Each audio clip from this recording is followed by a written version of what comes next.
Good afternoon everyone, my name is Anubhav Batra and you are watching my YouTube channel helper Anubhav. तो बच्चों कैसे हो आप सभी लोग। मेरा नाम है अनुभव बत्रा और आप सभी लोग देख रहे हो मेरा यूट्यूब चैनल हेल्पर अनुभव।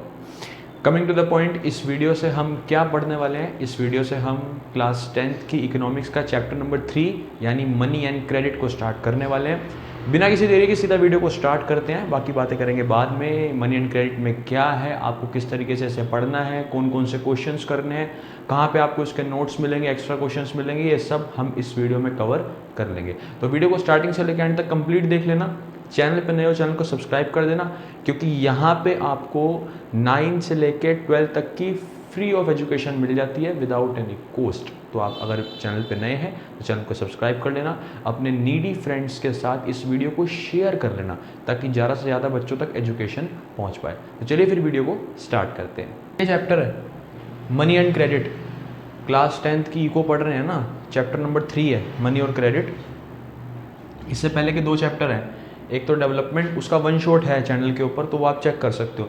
एक तो काफ़ी टाइम के बाद वीडियो बना रहा हूँ मैं, तो बीच में कुछ क्लासेस मिस हुई हैं ड्यू टू सम इश्यूज़ वगैरह, वो हम बाद की वीडियोस में कवर कर लेंगे। पर अब से रेगुलर सीरीज़ आ जाएगी, एक एसएसटी की और एक इंग्लिश की, हिंदी की एंड साइंस की, तो वो कवर हो जाएगा। तो फिलहाल हम चैप्टर नंबर 3 कर रहे हैं मनी एंड क्रेडिट, अभी हाफ ईयरली आने वाले सितंबर में। उसके लिए चैप्टर बहुत इंपॉर्टेंट है। चैप्टर 2 है, इससे पहले sectors of the Indian economy, वो कवर कर चुके हैं हम, उसकी भी वन शॉट है मेरे चैनल के ऊपर, तो आप देख सकते हो। ऊपर आई बटन पे उसका लिंक दे दूंगा और वीडियो के डिस्क्रिप्शन में भी डाल दूंगा अगर प्रॉब्लम होगी तो। फिलहाल मनी एंड क्रेडिट को शुरू कर लेते हैं। चैप्टर को स्टार्ट करने से पहले चैप्टर का इंट्रो जरूरी है। चैप्टर में 2 वर्ड्स आ रहे हैं, एक तो मनी और एक क्रेडिट। मनी मतलब क्या होता है, अगर हम जनरल वे में बात करें, मनी मतलब पैसा, हम जो बोलते हैं। मनी वैसे एक मीडियम ऑफ एक्सचेंज है, ठीक है ना, एक मतलब लेन देन करने का साधन है, पर हम उसे बोलते हैं अगर हिंदी में मनी क्या है, तो मनी हमारी तरफ से एक पैसा है, ठीक है। क्रेडिट क्या है फिर, क्रेडिट मतलब उधार, उधार पे सामान लेना या किसी को उधार देना जरूरतमंद को। तो ये 2 चीज़ें हैं चैप्टर के अंदर, एक तो मनी और एक क्रेडिट, एक पैसा और एक उधार। ये 2 अलग अलग चीज़ें हैं और इसी में मतलब ये एक हाफ हो गया चैप्टर का, ये एक हाफ हो गया चैप्टर का, चैप्टर हो जाएगा ओवर। तो इस वीडियो में क्या क्या सीख लेंगे, इस वीडियो में चैप्टर का फर्स्ट टॉपिक मनी, चैप्टर का सेकंड टॉपिक बार्टर सिस्टम और उसकी लिमिटेशंस, और चैप्टर का थर्ड टॉपिक कि मनी के फंक्शंस क्या हैं और मनी को कौन सुपरवाइज करता है इंडिया के अंदर, ये सीख लेंगे। नेक्स्ट वीडियो में 2 वीडियो में चैप्टर खत्म होगा। वन शॉट का टाइम नहीं है अभी, वन शॉट आता है एग्जाम से एक दिन पहले, उसकी भी तैयारी करनी शुरू कर देंगे। फिलहाल अभी टाइम है तो हम 2 या 3 वीडियो में एक चैप्टर को कर सकते हैं। तो मनी क्या है, इससे पहले बार्टर सिस्टम क्या है लिख लिख के पढ़ेंगे, ज़्यादा सही रहेगा एज़ कम्पेयर टू मेरे बोलने से, है ना। बार्टर सिस्टम क्या होता है, बार्टर सिस्टम को हम 9th में पढ़ चुके हैं, छोटी क्लासेस में पढ़ चुके हैं। The system of exchange of goods for goods. Barter system एक ऐसा सिस्टम है जहाँ पे आप गुड्स के बदले गुड्स को एक्सचेंज करते हो। मतलब जैसे सपोज करो 2 जने हैं, ए और बी। ए को किसी चीज़ की ज़रूरत है, वो बी के पास गया, बी को किसी चीज़ की ज़रूरत है, वो ए के पास गया। ए और बी को दोनों को ऐसी चीज़ों की ज़रूरत है जो उन दोनों के पास है, तो वो एक दूसरे से गुड्स को एक्सचेंज कर लेंगे। इसमें कहीं मनी का जिक्र किया नहीं किया।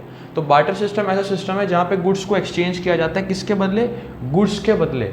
तो फिर क्या यूज़ नहीं होता इसमें, without the use of money है भाई, without the use of money, इसमें मनी का यूज़ नहीं होता। ये इंडिपेंडेंस से भी और काफ़ी इंडिपेंडेंस से भी बहुत पहले के टाइम का कंसेप्ट है, आजकल नहीं चलता। आजकल क्या चलता है बार्टर सिस्टम, आजकल तो मनी चलती है हर जगह, चाहे इंडियन मनी हो, बाहर जाओगे बाहर की मनी होगी, चलेगी, मनी करेंसी चलती है ना। तो हम समझ क्या रहे हैं इससे कि मान लो 2 जने हैं, एक तो ए है और एक बी है। ए के पास राइस है, बी के पास वीट है। ए कहता है कि मुझे वीट चाहिए, तो वो बी के पास अप्रोच करेगा। बी कहता है मुझे भी राइस चाहिए, तो वो ए के पास अप्रोच करेगा। दोनों एक दूसरे के गुड्स ले लेंगे और पैसे कोई ना देगा ना कोई लेगा, ठीक है भाई। तो क्यों करा इन्होंने, फॉर, अगर डेफिनेशन को और बढ़ाना है, फॉर सेटिस्फैक्शन ऑफ वांट्स। क्यों करा इसको, वांट्स को सेटिस्फाई करने के लिए, जरूरत को पूरा करने के लिए। ए की जरूरत थी वीट, बी की जरूरत थी राइस, तो ज़रूरत को पूरा करने के लिए बार्टर सिस्टम को करना पड़ा। पैसा था नहीं पहले के टाइम पे, भूख तो लगेगी, ज़रूरी चीज़ें तो खरीदोगे, ऐसे खरीदोगे फिर। ठीक है जी, तो ये बार्टर सिस्टम है, इसमें कोई दिक्कत तो नहीं है? दिक्कत है इसकी लिमिटेशंस में। बार्टर सिस्टम वैसे तो ठीक है, आपने गुड्स के बदले गुड्स को एक्सचेंज कर लिया, पर कुछ लिमिटेशंस हैं इसकी। फ़ायदे तो है नहीं इस सिस्टम के, देखो फ़ायदे सिर्फ मनी के हैं, फ़ायदे इसके नहीं है, इसके सिर्फ नुकसान है। 3 नुकसान है, तीनों करने हैं, वो हेडिंग के साथ पढ़। Lack of double coincidence of bonds. पहला, lack of double coincidence of bonds. भाई डबल कोइंसिडेंस ऑफ बॉन्ड्स क्या होता है? देखो यार, तुम्हारा नाम ए है, एक पार्टी है बी, ठीक है, तुमको वीट की जरूरत है, हम यहां साथ साथ लिख रहे हैं रिक्वायर्स वीट, ठीक, इसके पास वीट है, हैज वीट। ध्यान से समझना, ए को वीट की जरूरत है, वीट किसके पास है? बी के पास। तो ए बी के पास जाएगा ना वीट लेने के लिए, चला गया, ए अप्रोच करा बी के पास, ला भाई मुझे वीट दे दे, मुझे उसकी ज़रूरत है। अब बी कह रहा है मैं तेरे को वीट दे दूंगा, बदले में तू मुझे क्या देगा? ए कह रहा है आई हैव शूज़, मेरे पास शूज़ हैं भाई। B does not require shoes, फंस गया मामला, फंस गया नहीं फंस गया? ए को वीट की जरूरत है, ए बी के पास गया, बी के पास वीट है, ए ने बी से वीट को ले लेगा, वो बी कह रहा है मैं तेरे को वीट दे दूंगा भाई। अब बी ने पूछा ए से भाई तू बदले में मुझे क्या देगा? ए ने कहा मेरे पास शूज़ हैं, वो ले ले बदले में। बी कह रहा नहीं, शूज़ की मुझे रिक्वायरमेंट नहीं है, अगर तेरे पास राइस है, गोल्ड है, कोई और कॉटन वगैरह तो वो मेरे को दे जा, मेरे को शूज़ की रिक्वायरमेंट नहीं है। यहाँ फंस गया मामला। मतलब समझे डबल कोइंसिडेंस को? मतलब इत्तिफाक होना जरूरी नहीं है, जो चीज़ ए के पास है वो बी को नहीं चाहिए, जो बी के पास है वो ए को नहीं चाहिए, ऐसा हो जाता है। और ऐसा आमतौर पे होगा ही होगा, ऐसी रेयर ही आपको 2 पर्सन्स मिलेंगे मतलब आसपास जो दोनों एक दूसरे की नीड्स को सेटिस्फाई करने में हेल्प कर सके। नहीं तो जो चीज़ एक को चाहिए वो दूसरे के पास है, ठीक है ना, जो दूसरे के पास जो चीज़ चाहिए वो पहले के पास है, लेकिन पहले को जो चीज़ चाहिए दूसरे के पास नहीं है। डबल कोइंसिडेंस नहीं होता, दोनों एग्री नहीं करते। ठीक है भाई, पहला तो लिमिटेशन ये है। देखो एग्जांपल से समझा तरीके से, रटा तो नहीं ना।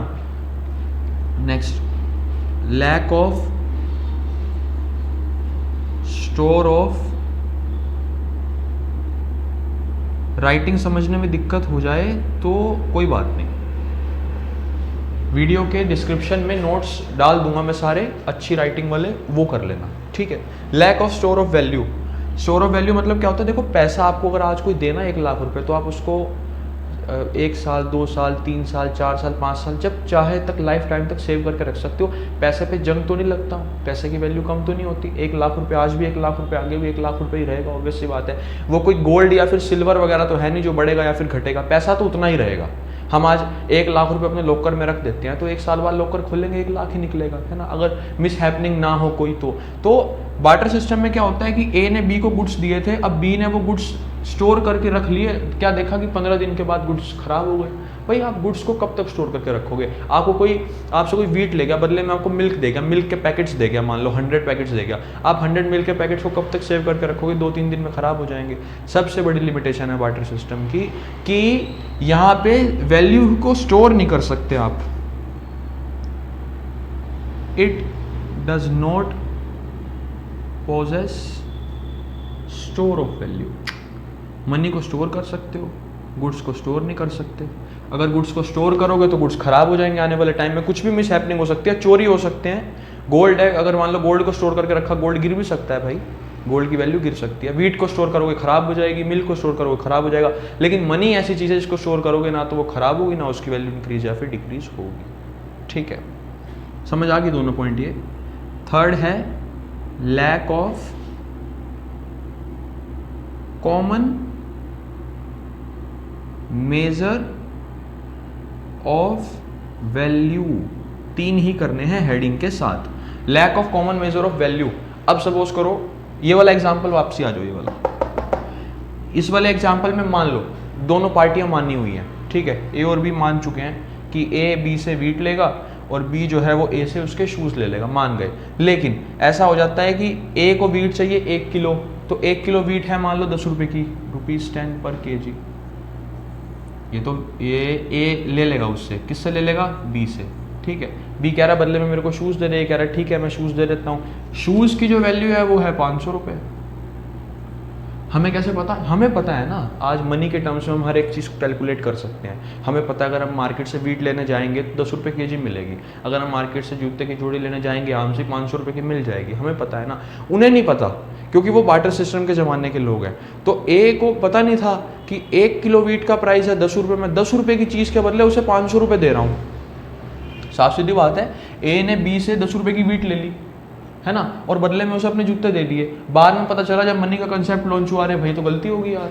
अब ऐसा थोड़ी हुआ कि आपके पास गोल्ड है 1 किलो और आपको वीट चाहिए 1 किलो, तो आपने 1 किलो वीट ले लिया, बदले में 1 किलो गोल्ड दे दिया। समस्या है क्यों देना पड़ रहा है? क्योंकि आपके पास ऑप्शन ही नहीं है, मनी ही नहीं है आपके पास देने के लिए। तो इस समस्या का समाधान मनी ने ही किया है और किसी चीज़ ने नहीं किया। आज अगर आपको गोल्ड खरीदना है, वीट खरीदना है, कुछ भी चीज़ खरीदनी है, अपनी फीस पे करनी है, कुछ भी करना है, तो आप पैसा दोगे ना, चाहे ऑनलाइन दो चाहे ऑफलाइन दो। पहले ऐसा नहीं था। तो तीनों पॉइंट क्लियर हो गए क्या? Double coincidence of want, store of value और कॉमन मेजर ऑफ वैल्यू। यहाँ पे बार्टर सिस्टम और उसके लिमिटेशंस की समाप्ति। अब मनी के फंक्शन